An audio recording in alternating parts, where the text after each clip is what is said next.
Buenos días, alumnos. Vamos a dar inicio a un nuevo tema donde ustedes tienen que transcribir, desarrollar sus actividades y luego presentarlas para yo poder revisarlo. ¿Sí? Aquí hay dos imágenes de dos grandes personajes acá y aquí lo vemos un señor en su caballo, ¿no es cierto? Muy bien, hoy día vamos a hablar sobre las monarquías europeas del siglo XVI, ¿sí?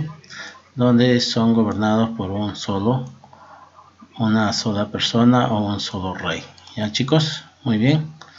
La monarquía absolutista, pues era aquel señor que era representante de todo un territorio, era la máxima autoridad. Si él se equivocaba solo, ¿ya? Era un modelo de gobierno donde el monarca concentra en su persona todas las atribuciones en el manejo del Estado o un territorio. Dictar leyes, gravar impuestos o cobrar impuestos, administrar justicia, nombra obispos, entre otros, sin tener que rendir cuenta a ninguna otra persona, ¿sí? ¿Por qué? Porque él es la máxima autoridad de todo un territorio o estado, ¿ok? Muy bien. Los grandes personajes de la ideología en las monarquías absolutistas. Tenemos a Nicolás Maquiavelo, a Jean Bodino, a Jacques Bossuet y también a Tomás Hobbes. Nicolás Maquiavelo, Florencia de 1469 a 1527, es considerado el padre de la ciencia política moderna. Igualito a Jean Bodino, en Francia, 1529-1596, publicó en su libro Los 6 libros de la República. Jacques Bossuet, Francia, 1627-1704.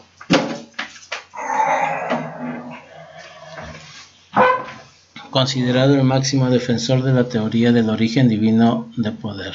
Tomás Hobbes, Inglaterra, 1558-1679. Considerado el teórico por excelencia del absolutismo. Su obra, El Leviatán, es el tratado político más brillante en defensa de la monarquía absolutista. Fueron los grandes ideólogos para saber sobre la monarquía absolutista. Características de la monarquía autoritarias. ¿Por qué autoritarias? Porque solo es una persona que dicta leyes sin dar alcance a los demás, ¿sí? Se basa en la idea de nación-estado. Esto supone dos cambios fundamentales. En primer lugar, la aparición de un sentimiento de unidad nacional frente al feudalismo de la Edad Media.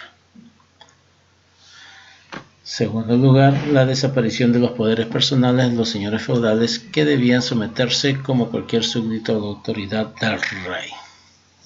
¿Por qué el rey? Porque era la máxima autoridad.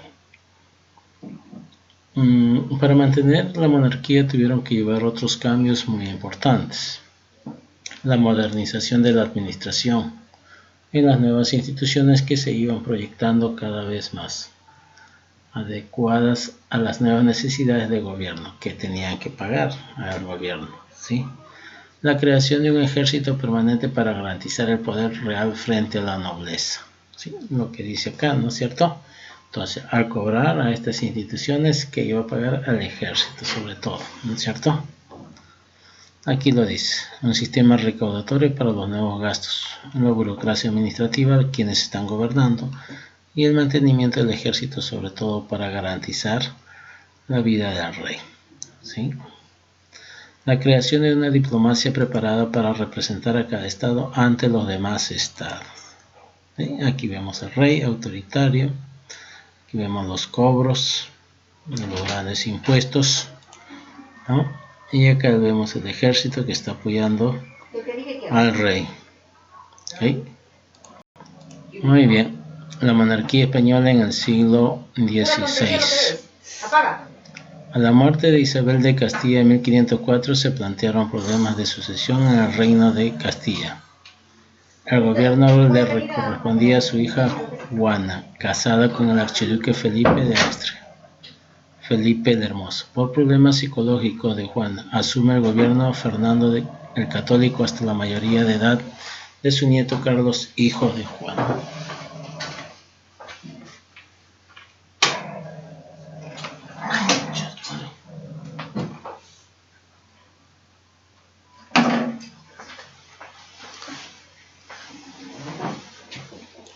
Carlos I 1516 a 1556. Por parte de los abuelos maternos Isabel y Fernando, Carlos recibe el norte del África, el territorio del norte del África, Nápoles, Cerdeña, Sicilia y los territorios de América. De su abuelo paterno Maximiliano de Austria recibe el ducado de Borgoña, Artois, Luxemburgo, los Países Bajos, Flandes, el Franco Condado y los derechos a la corona imperial. Fueron los territorios que este señor heredó. Política externa. Carlos I fue forjando la monarquía universal, es decir, un imperio cristiano que se sustentara sobre la base imperial alemana como ideológicos y el poder económico y militar de Castilla.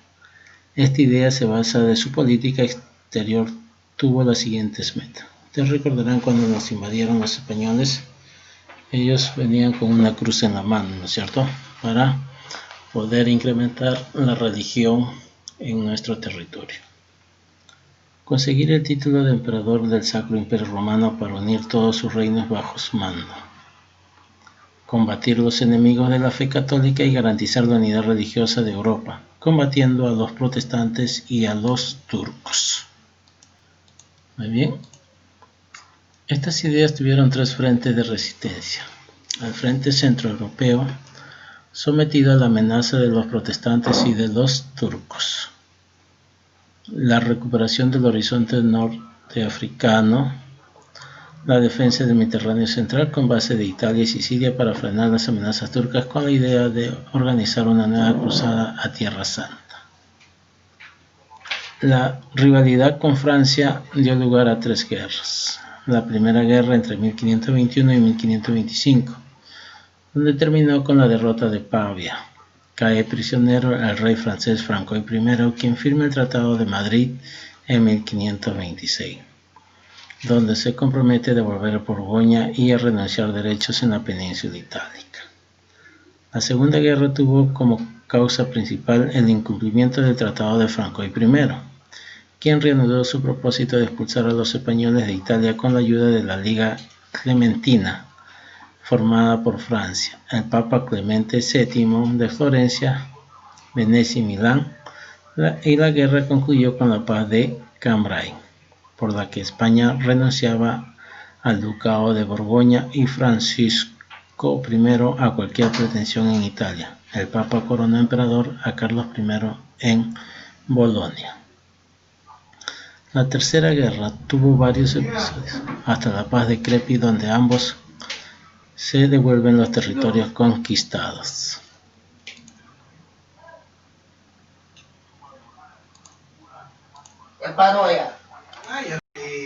La amenaza turca.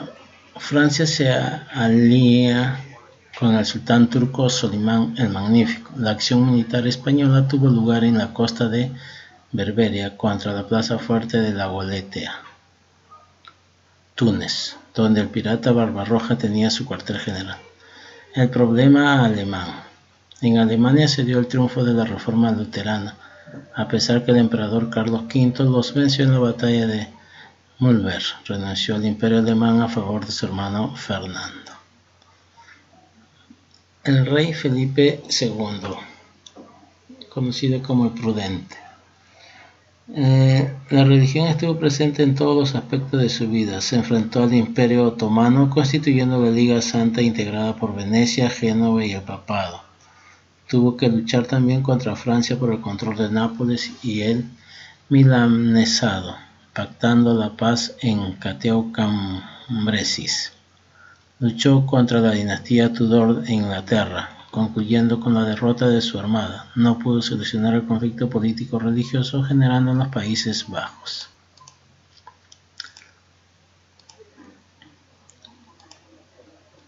La monarquía francesa del siglo XVI. Fue con el Tratado de Verdún aparece el reinado de Francia, siendo su primer rey Carlos el Calvo del siglo IX. En el siglo X gobierna la familia Capeco y en el siglo XIV gobierna la familia Valois. ¿Sí? Aquí vemos de este reino de Francia. Rey francés del siglo XVI, tenemos Francisco I, tuvo un encarnizado enfrentamiento con Carlos I de España, siendo Italia la zona de conflicto. Enrique II siguió la política anti-española de su padre, Francisco I nunca los pudo derrotar. Carlos IX gobernó bajo la influencia de su madre Catalina de Médicis, donde se produjo la masacre de San Bartolomé. Enrique III dio libertad de culto a los hugonotes y al no tener descendencia nombra como sucesor al hugonote Enrique de Navarra.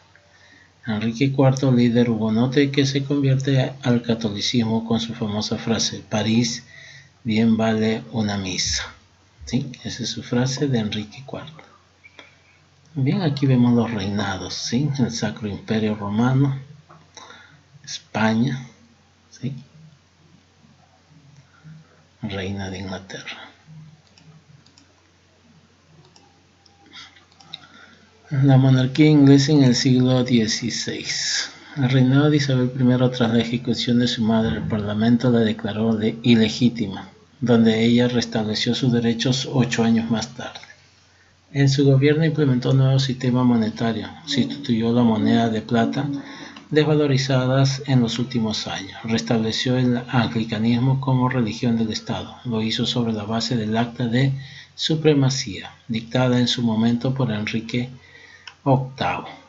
Chicos, aquí está la actividad. Para los que no tienen libro, van a ilustrar el tema. Y los que tienen su libro, páginas 135 y 136. Pues bueno, espero que se sigan cuidando. Nos vemos. Chao.